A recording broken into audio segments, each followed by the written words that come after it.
Taxi ಡ್ರೈವರ್ಸ್ಗಳು ಬೇರೆ ಡ್ರೈವರ್ಗಳದ್ದು demand ಇತ್ತು. ಅದಕ್ಕೋಸ್ಕರ ಈ ಸಾರಿ 188 ಹೊಸ ಇಂದಿರಾ ಕ್ಯಾಂಟೀನ್ಗಳನ್ನು ಪ್ರಾರಂಭ ಮಾಡ್ತಾ ಇದ್ದೀವಿ ಈ ವರ್ಷ. ಹೊಸ ಇಂದಿರಾ ಕ್ಯಾಂಟೀನ್ಗಳು, ಅದರಲ್ಲಿ ಈಗಾಗಲೇ 40 ರೆಡಿ ಇದ್ದಾವೆ, ಇನ್ನು ಉಳಿದವು ಕೂಡ ರೆಡಿ ಆಗ್ತವೆ. ಇಲ್ಲಿ ಇದರಲ್ಲಿ ಇಂದಿರಾ ಕ್ಯಾಂಟೀನು ಅಗತ್ಯ ಇತ್ತು ಇಲ್ಲಿ ಏರ್ಪೋರ್ಟ್ನಲ್ಲಿ, ಕೆಂಪೇಗೌಡ ವಿಮಾನ ನಿಲ್ದಾಣದಲ್ಲಿ. ಅದಕ್ಕೋಸ್ಕರ ಈಗಾಗಲೇ ಇವತ್ತು ಉದ್ಘಾಟನೆ ಮಾಡಿದ್ದೀವಿ, ಇನ್ನೂ ಒಂದು ಮಾಡ್ತೀವಿ. ಇಲ್ಲಿ ಏರ್ಪೋರ್ಟ್ನಲ್ಲಿ 2 ಇಂದಿರಾ ಕ್ಯಾಂಟೀನ್ಗಳನ್ನು ಮಾಡ್ತೀವಿ.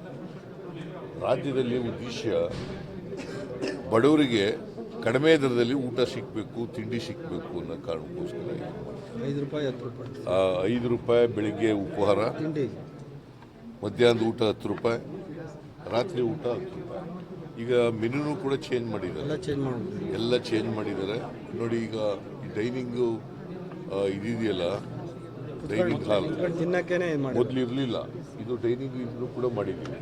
ಇಲ್ಲಿ ಕೂತ್ಕೊಂಡು ತಿನ್ನಲಿಕ್ಕೆ ಅನುಕೂಲ ಆಗಲಿ ಅಂತೇಳಿ ಅನುಕೂಲ ಮಾಡಿಕೊಡ್ತಕ್ಕಂಥ ಕೆಲಸನೂ ಕೂಡ ಮಾಡಿದ್ದೀವಿ. ಈಗ 188 ಪ್ರತಿ ವಾರ್ಡ್ನಲ್ಲಿ ಬೆಂಗಳೂರಿನಲ್ಲಿ ಮಾಡಿದ್ದೀವಿ, ಪ್ರತಿ ವಾರ್ಡ್ನಲ್ಲಿ ಬೆಂಗಳೂರಿನಲ್ಲಿ, ರಾಜ್ಯದ ಬೇರೆ ಬೇರೆ ಕಡೆನೂ ಮಾಡಿದ್ದೀವಿ. ಸೊ ಇಲ್ಲೂ ಕೂಡ ಈಗ ಮಾಡ್ತಾ ಇದ್ದೀವಿ. 188ರಲ್ಲಿ ಒಟ್ಟು 600 ಆಗ್ತದೆ ಬೆಂಗಳೂರು ಸೇರಿ. ಒಟ್ಟು 600 ಇಂದಿರಾ ಕ್ಯಾಂಟೀನ್ಗಳಾಗ್ತವೆ. ಬಿಜೆಪಿ ಸರ್ಕಾರ ಅದನ್ನು ನಿಲ್ಲಿಸ್ಬಿಡ್ತಾ ಇತ್ತು, ದುಡ್ಡು ಕೊಡದೇನೆ, ಊಟ ಸರಿಯಾಗಿ ಕೊಡದೇನೆ ನಿಲ್ಲಿಸ್ಬಿಡ್ತಾ ಇತ್ತು. ಕೆಲವೆಲ್ಲ ಮುಚ್ಚಿಬಿಟ್ಟಿದ್ರು. ನಾವು ಮತ್ತೆ ಪ್ರಾರಂಭ ಮಾಡಿದ್ದೀವಿ, ಯಾಕಂದ್ರೆ ಬಡವರು ಊಟ ಮಾಡಬೇಕು ಅನ್ನೋ ಕಾರಣ.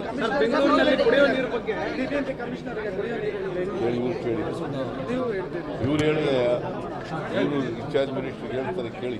ಇವತ್ತಾನೆ ಮೀಟಿಂಗ್ ಮಾಡಿದ್ದಾರೆ.